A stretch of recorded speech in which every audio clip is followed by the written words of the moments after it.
Ok, merci, bonjour à tous. Merci d'être venus. Je vois qu'on n'est pas excessivement nombreux, donc on pourra peut-être, normalement j'ai un slot d'échange, questions-réponses à la fin, on pourra peut-être en profiter pour faire ça. Donc merci d'être venu m'écouter parler de déploiement Kubernetes fédéré ou multi-cluster.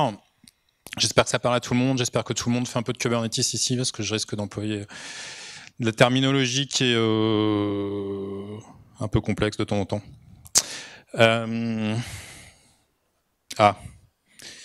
Excusez-moi. Ok, donc juste pour me présenter, je suis Philippe Huet, je travaille chez Red Hat depuis un peu plus d'1 an maintenant. Je suis Domain Solution Architect, donc en l'occurrence je suis avant-vente spécialisé sur certaines technologies du portfolio Red Hat, notamment sur tout ce qui touche à l'infrastructure et aux cloud technologies. Donc j'interviens sur pas mal de comptes aujourd'hui j'ai tendance à faire beaucoup d'OpenShift, mais je fais aussi un peu d'OpenStack et de virtualisation éventuellement. De quoi va-t-on parler aujourd'hui? Donc c'est une conférence, alors j'ai vu dans le programme que c'est une conférence commerciale, donc je vais faire un peu de boniment et parler un peu de ma société pour rappeler ce que c'est. De notre produit, enfin d'un de nos produits phares aujourd'hui qui est OpenShift, donc la distribution Kubernetes qu'on commercialise chez Red Hat. Je vais juste faire une petite approche pour rappeler, pour être sûr qu'on est tous d'accord sur la terminologie qu'on emploie quand on parle de multi-cloud ou de cloud hybride.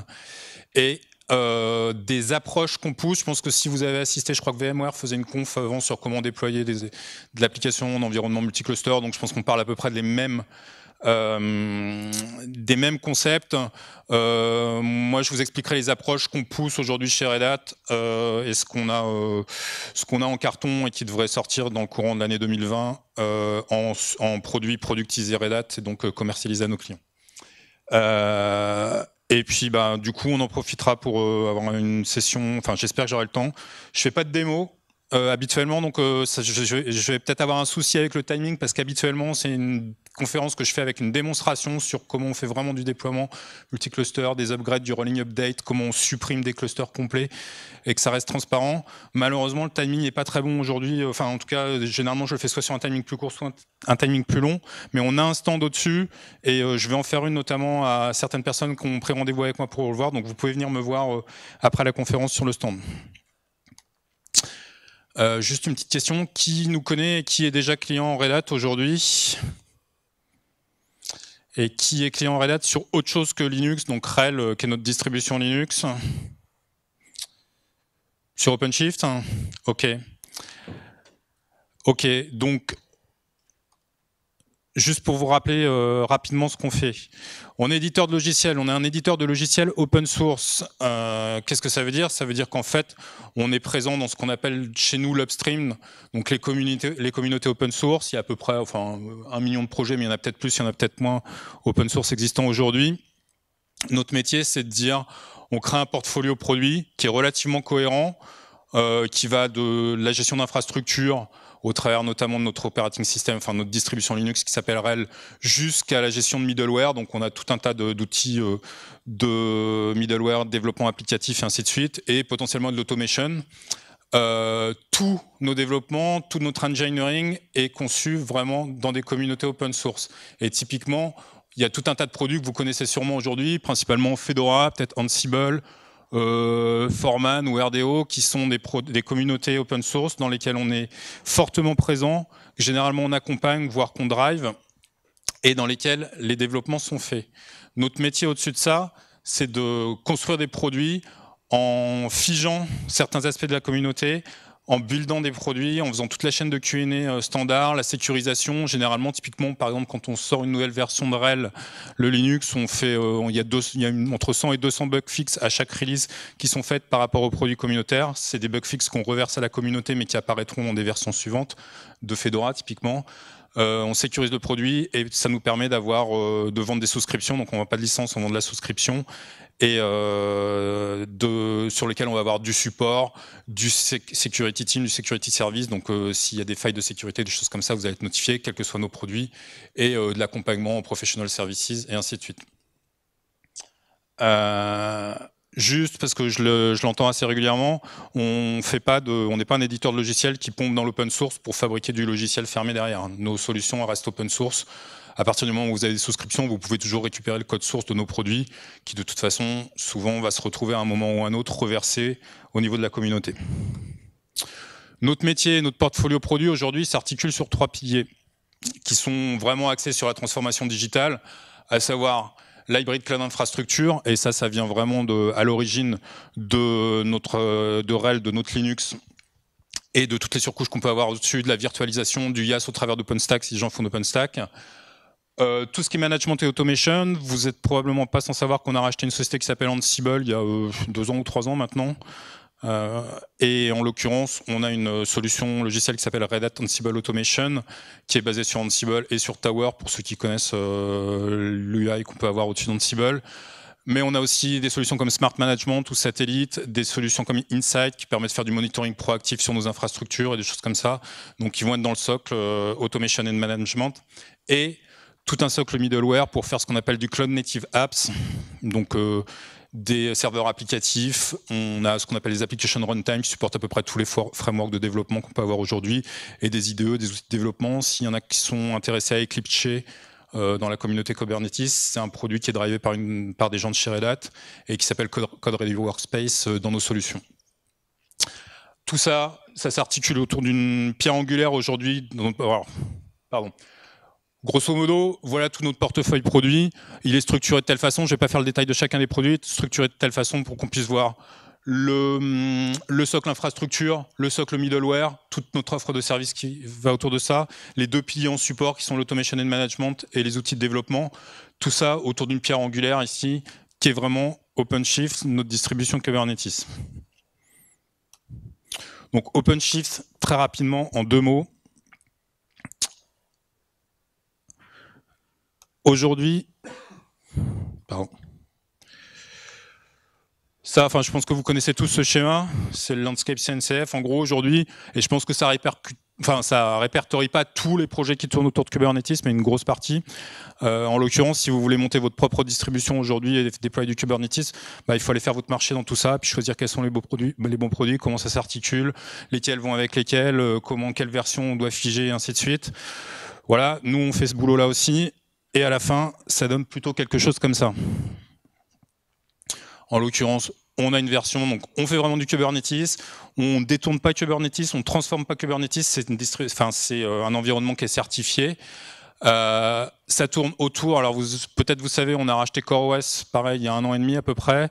Donc on a intégré le système d'exploitation de CoreOS, plus tout ce qui était associé à Tectonic, ça pour faire des déploiements OpenShift, automatiser les opérations. Et donc en gros, on va se différencier de certains de nos concurrents qui ont aussi des distributions Kube sur le fait qu'on est supporté sur n'importe quelle infrastructure, que ce soit du bare metal, on-premise, bare metal, virtualisation, cloud public, on supporte à peu près tous les plus gros clouds publics, et du IaaS potentiellement sur de l'OpenStack. Typiquement, on a pas mal de déploiements qui tournent sur OpenStack. Au-dessus de tout ça, on a toute une surcouche qui est très orientée développeur, ce qu'on appelle du PaaS, du Platform as a Service. Donc on a des catalogues de services pour que les développeurs puissent en 2 ou 3 clics déployer des environnements complets avec les technologies de leur choix, que ce soit du Java, du PHP, du Node, sur du Mongo, du Postgre ou des choses comme ça. L'idée, c'est que cette surcouche-là, c'est pour faciliter la vie du développeur et pour faciliter l'adoption par les développeurs de tout ce qui est containerisation et orienté DevOps.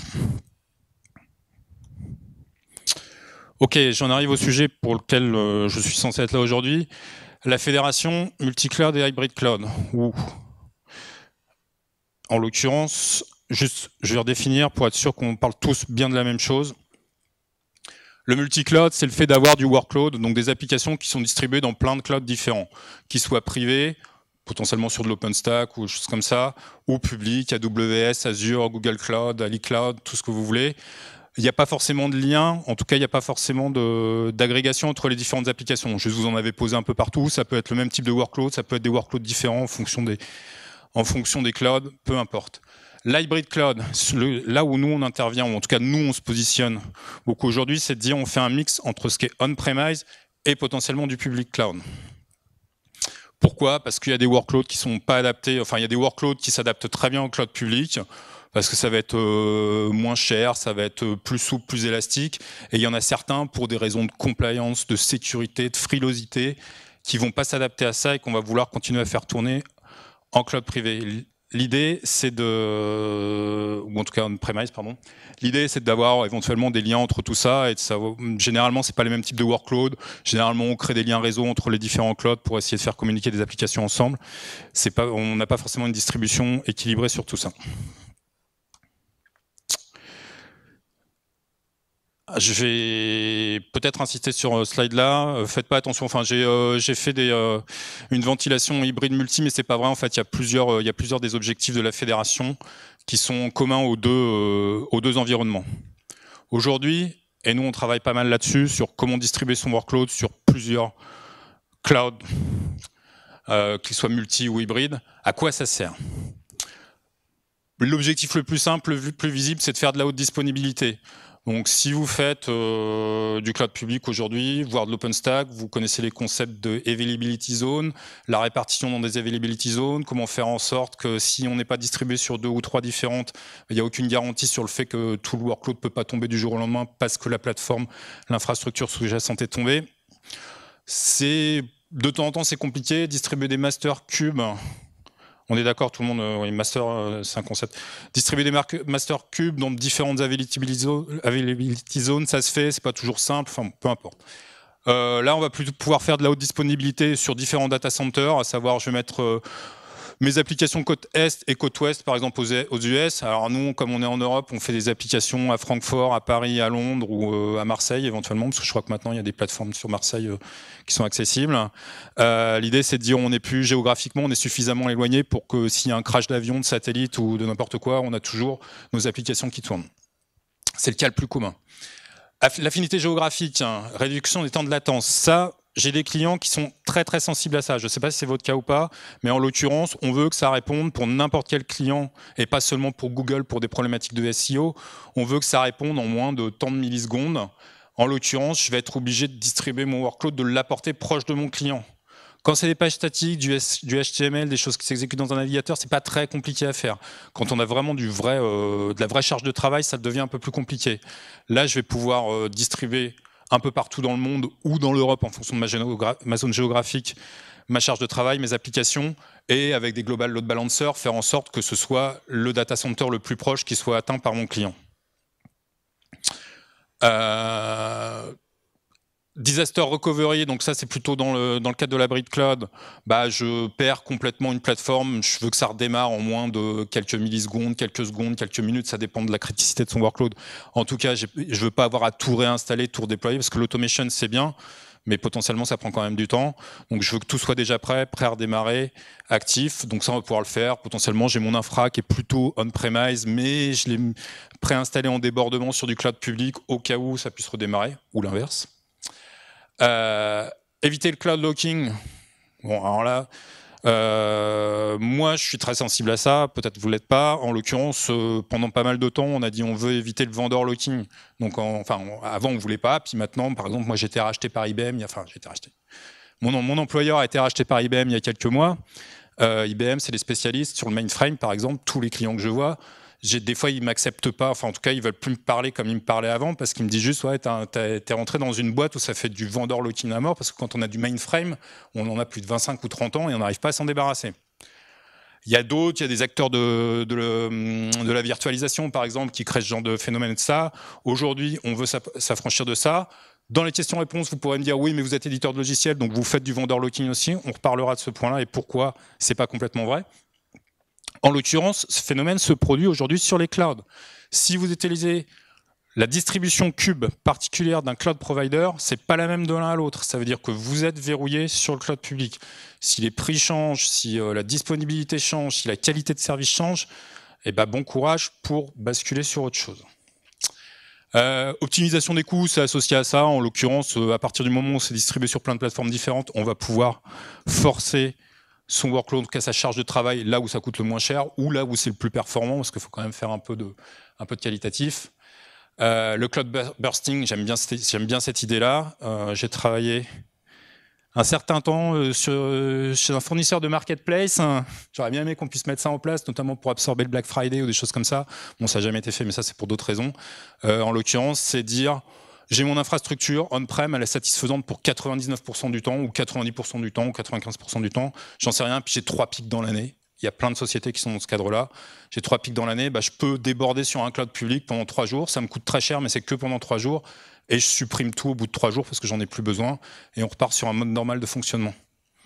Faire ça sur du on-prem, c'est plus compliqué. Ça veut dire qu'il faut provisionner des serveurs à l'avance, des choses comme ça. Tout ça veut quand même dire qu'il faut avoir un workload commun.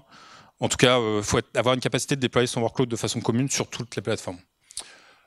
Compliance, bon, la portabilité des applications, ça c'est bon. La compliance, juste pour ceux qui ne voient pas ce que ça peut être, vous avez tous entendu parler de la GPDR, enfin de la RGPD en France, vous avez potentiellement été impliqué dans ce genre de trucs.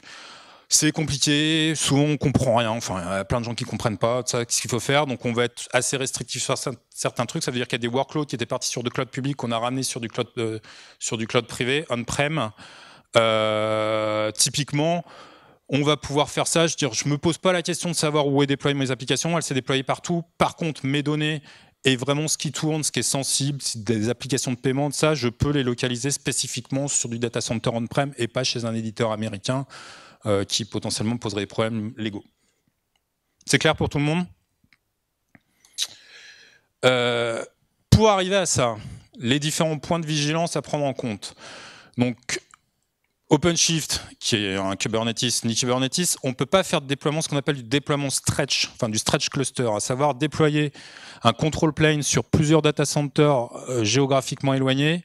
On peut essayer, il y en a qui y arrivent, c'est vraiment pas recommandé. Les temps de latence font qu'en fait on va perdre la synchro au niveau du cluster, les masters vont plus se voir, des choses comme ça, c'est assez risqué, on va arriver à des désynchronisations. Donc, on va mettre éventuellement dans des zones d'availability différentes, pourquoi pas, sur des data centers différents. On ne fait pas de déploiement de Kubernetes ou d'OpenShift, en tout cas, je ne vous le recommande pas. Donc la latence réseau, c'est le problème. Et en l'occurrence, ce qu'on recherche quand même aujourd'hui, on est dans des approches DevOps, hein, on cherche à avoir quelque chose d'assez cohérent. Donc une gestion du cycle de vie des applications, que ce soit en développement, mais aussi en déploiement, qui soit automatisée, qui soit auditable, qui soit simple à comprendre et à prendre en main. Pour ça, prérequis, c'est qu'il faut qu'on ait un endroit unique de gestion des configurations et pas, je ne sais pas s'il y en a qui sont de la même génération que moi, mais qui ont connu, quand on avait 10 serveurs, on trouvait ça énorme déjà, et puis que chacun faisait son déploiement à la main sans rien noter, tout ça, on avait tout en tête, c'était cool. Bon, les gens qui reprenaient après, c'était un peu plus difficile. On est tous d'accord aujourd'hui qu'il faut avoir un seul endroit unique, une seule source de vérité. Il faut avoir une capacité de faire de la réconciliation de configuration pour 2 raisons. 1, on n'est pas à l'abri de l'administrateur fou qui allait faire de la modif en direct sur un cluster tout seul, ça arrive, ça peut arriver. Donc il faut avoir un outil qui est capable de se rendre compte qu'il y a des différences par rapport à l'état qu'on veut obtenir ou qu'on veut avoir et l'état réel d'une des applications ou d'un des clusters. Et il faut savoir faut être capable de faire la réconciliation qui est je remets dans l'état souhaité et pas dans l'état qui a été modifié. Sauf que des fois, c'est pas toujours le cas. Des fois, dans l'urgence, on va aller faire de la configuration à la main parce qu'on n'a pas le temps de repasser par toute la chaîne et qu'on doit intervenir sur une faille critique, sur une indisponibilité, sur genre je perds 1000 € toutes les secondes d'indisponibilité sur ma plateforme. Même moi, j'essaye d'être clean, mais des fois, je vais faire des trucs à la main comme ça. Et il ne faut pas qu'il y ait un outil derrière qui vienne me remettre tout à jour et me changer ma configuration parce que je ne vais plus rien comprendre. Associé à ça, il faut qu'on puisse faire de la logique de placement. C'est bien de distribuer le même workload partout. Maintenant, je l'ai dit plusieurs fois, des fois il y a des choses que je veux voir on-prem, d'autres dans le cloud public. Donc il faut que je sois capable de faire de la logique de placement. Et il faut que je puisse adapter des comportements spécifiques. Alors comment exprimer ça? Typiquement, si vous avez l'habitude de jouer avec les réplicas sur des pods Kubernetes, si ça me coûte moins cher de déployer sur un cloud public dont le nom commence par un A, par exemple, et je veux pouvoir mettre 500 pods sur A et puis seulement 10 sur l'autre qui me coûte un peu plus cher, avec de l'autoscaling potentiel. Si j'en ai perdu un et que je me rends compte que ma charge commence à augmenter d'un côté, pouvoir dire ok, il est à 10 mais il va monter à 500 à un moment ou à un autre parce qu'il est obligé de récupérer le workload d'un autre provider qu'on a perdu. Ok pour tout ça? Dans la vraie vie, à quoi ça ressemble? À peu près à ça. Alors, faites pas attention à ce diagramme. Personne n'était au Red Hat Forum il y a à peu près un mois là, à Paris. Non, parce que... Donc en l'occurrence, on a un événement annuel, le Red Hat Forum, où on fait, c'est la messe Red Hat, où on présente tous nos produits, choses comme ça. Donc j'étais aussi sur scène pendant le Red Hat Forum pour faire, du coup, vous parlez de la même chose, mais sous forme de démonstration. En l'occurrence, voilà, notre modèle, notre modèle de démo, il était basé là-dessus. Une application, c'est un Pac-Man, donc on a fait jouer toute la salle parce que ça paraissait plus simple, et ainsi de suite, qui était déployé sur 3 ou 4 zones différentes chez AWS. Tout en cohérence, ça marchait, globalement distribué. Les gens, donc en fait, voient apparaître sur leur application sur quel data center ils sont localisés. Ils jouent, c'est sauvegardé. Donc en fait, on arrive à faire en sorte que les sauvegardes soient communes à tous les déploiements. Et puis à un moment pour s'amuser, on spawn un nouveau cluster chez Azure, et puis en fait on fluidifie tout le trafic, tout le workload sur Azure, et donc c'est Azure qui apparaît, puis après on en fait disparaître d'autres pour dire bon, je fais de la migration comme ça en live d'un cloud provider à l'autre sans aucun problème. Ça marche. Bon, après c'est Pac-Man, mais je sais le faire aussi sur des applications plus complexes. Non,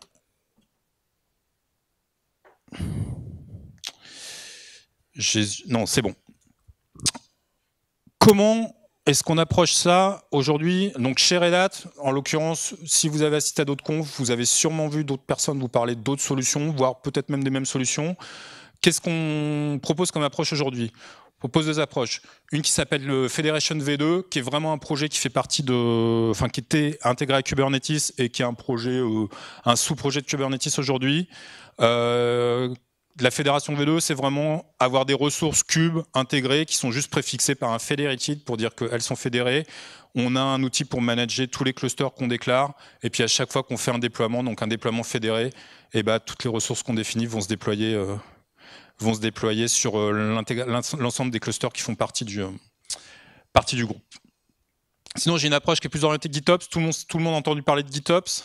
Ça a cette tendance en ce moment. Donc, en l'occurrence, la même façon qu'on fait du continuous integration ou continuous delivery avec du Git, on utilise Git aussi comme source de vérité. Alors, me faites pas dire ce que j'ai pas dit. Est-ce que c'est une source de vérité ou pas pour les développeurs? J'en sais rien. Mais c'est un débat qu'on a actuellement. Ou pareil, sur l'automation avec Ansible, on utilise Git comme source de vérité aujourd'hui aussi. Là, en l'occurrence, on va utiliser Git comme source de vérité pour les ressources Kubernetes, avec un outil qui permet de faire les déploiements et les synchros. Au final, c'est pas la même façon d'opérer, mais on obtient le même résultat. C'est pourquoi on fait... Alors, je vous expliquerai peut-être après pourquoi est-ce que la plupart de mes démos, je les ai déplacées de KubeFed à Argo, sachant que je vais peut-être en travailler certaines sur KubeFed. Comment ça marche? Voilà, je vous présente juste. En gros, ça, c'est le diagramme de fonctionnement de Federation V2 ou KubeFed. En l'occurrence, ce qu'on va retrouver, c'est le cluster configuration, donc le point central de configuration et de déclaration de tous les clusters qu'on fédère, un outil de propagation, et ce dont je vous parlais, tous les types fédérés. Donc ça peut être des secrets, ça peut être des deployments, ça peut être des déploiements de config, ça peut être directement des pods ou des choses comme ça, à partir du moment où tous les types, toutes les ressources quasiment cube deviennent fédérés et sont fédérables, et en fonction des namespaces, je vais pouvoir décider de dire ce namespace-là, je fédère tel type de ressources dedans, et donc elles vont être déployables sur tous les clusters. On retrouve ce dont je parlais, donc le template, c'est en gros la description du type en interne avec les variables qui se modifient automatiquement sur chacun des clusters où c'est déployé. Le placement, c'est pour dire finalement il y a quand même certains workloads que je ne veux pas placer ici, donc je décide de placer que sur des clusters qui possèdent certains labels ou certains tags, des choses comme ça. Et les overrides qui me permettent de dire ok, sur celui-là, je vais mettre la version 0.04 et sur celui-là, je vais mettre la version 0.05, ou alors j'aurai 50 réplicas ici, 25 ici, et ainsi de suite. Il faut qu'on conserve un peu de souplesse.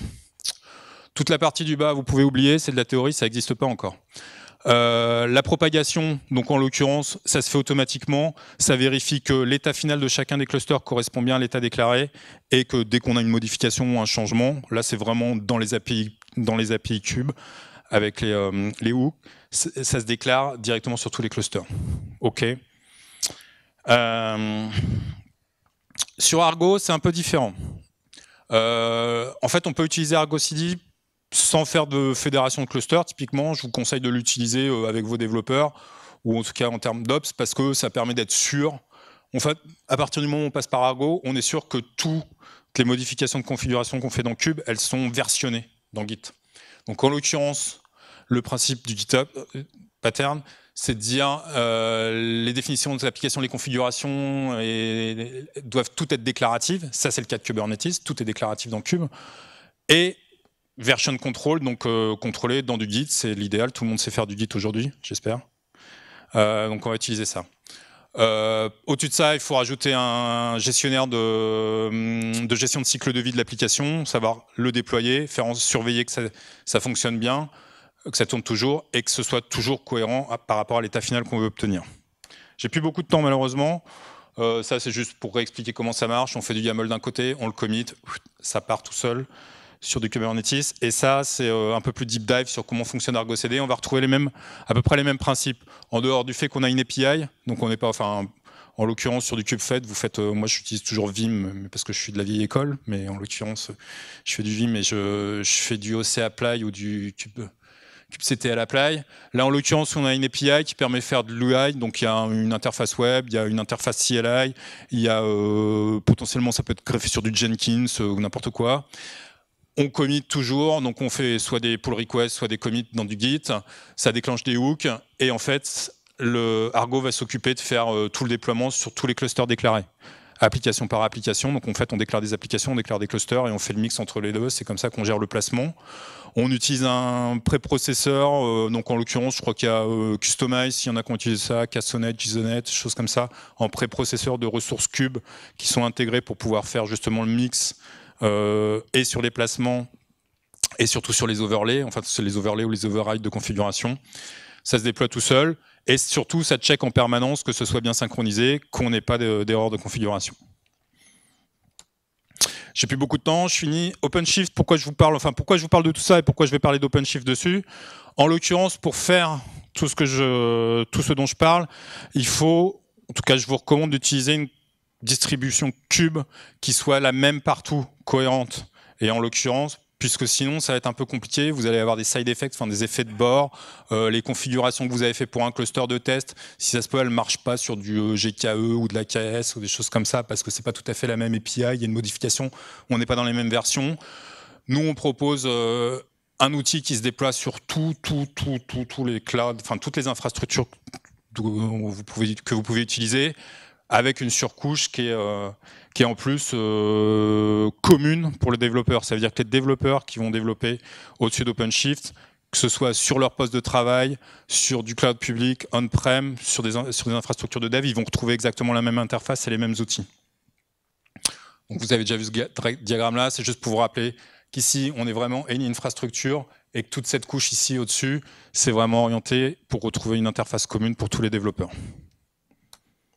Il ne va pas nous rester beaucoup de temps, mais s'il y a des questions, je suis disposé à en discuter avec vous. C'est vrai que Radar fait du vendor locking.